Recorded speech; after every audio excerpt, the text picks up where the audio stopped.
Apakah yang menjadikan Johor itu Johor? Salah satu daripada jawapannya boleh didapati dalam lorong ini.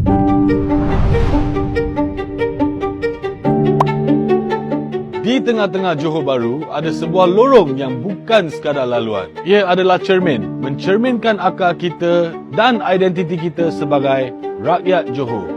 Jalan Tan Hiok ni bukan sekadar nama, ia merupakan satu penghormatan. Lorong ini dinamakan sempena Kapitan Cina Johor, Tan Hiok Ni, iaitu seorang tokoh yang bukan sahaja membina ekonomi negeri tetapi membina jambatan antara bangsa dan budaya. Sebagai sahabat karib kepada Sultan Abu Bakar, beliau menolong Johor menjadi negeri yang antara termaju ketika itu.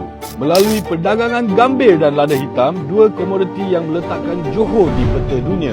Lebih penting dari semua itu, beliau mewakili semangat penyatuan di mana kaum Cina, Melayu dan India diberi ruang dan peranan dalam pentadbiran negeri. Inilah Johor, tempat semangat bangsa Johor bermula. Semua dinding di lorong ini seolah-olah berbicara, dari kedai 2 tingkat berhias tingkap kayu dan shop house bergaya kolonial. Jalan Tan Hiok Ni merupakan sebuah galeri yang terbuka, menggabungkan warisan seni bina daripada timur dan juga barat. Antara gaya yang dapat dikenali termasuk shop house kolonial, iaitu zaman pra-perang, seni bina Cantonese dan Teochew, sentuhan British dan Art Deco, elemen peranakan dan Melayu lama hinggalah ke graffiti moden dan mural warisan. Lorong ini tidak panjang, tetapi setiap fasadnya adalah serpihan sejarah yang masih hidup. Tidak cukup dengan mata melihat, lorong ini juga memuaskan rasa. Di sinilah terhidang kacang pul yang asli, laksa Johor yang lemak dan kaya, roti bakar zaman dulu dan kopi O yang membawa kita pulang ke kenangan silam.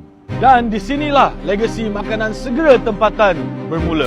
Mary Brown, jenama makanan segera halal pertama negara, dilahirkan oleh pasangan Johorian iaitu Datuk Lawrence Liu dan Datin Nancy Liu pada tahun 1981. Outlet Mary Brown pertama dibuka di Jalan Wong Ah Fuk dan kini telah berkembang ke 16 buah negara. Dari Maldives ke Uzbekistan, dan kini mereka kembali ke akar dengan membuka cawangan istimewa di bangunan Red House di lorong ini bersama mural istimewa sebagai penghargaan kepada tanah asal mereka.